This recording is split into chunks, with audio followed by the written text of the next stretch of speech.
Magandang umaga po kapamilya ko po si Father J-Boy at tayo na po at magkape at pandasal.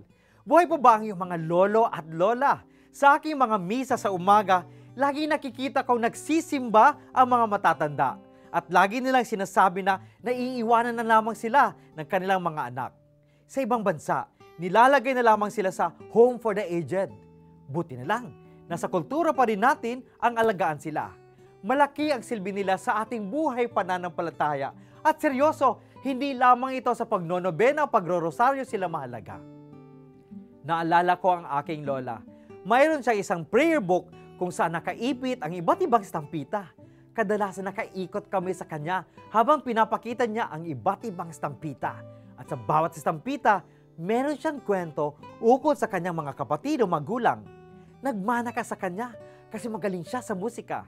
Sa kanyang mga kwento, nagkakaroon ng hugis at ugat ang ating identity o kasarinlan bilang pamilya.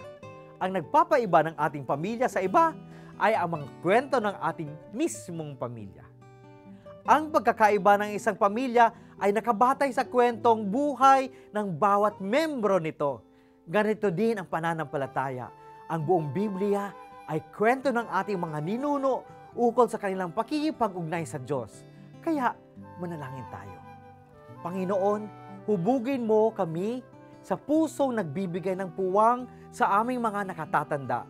Naway makita namin ang iyong mukha sa kanila at ganoon din sa aming buhay. Amen.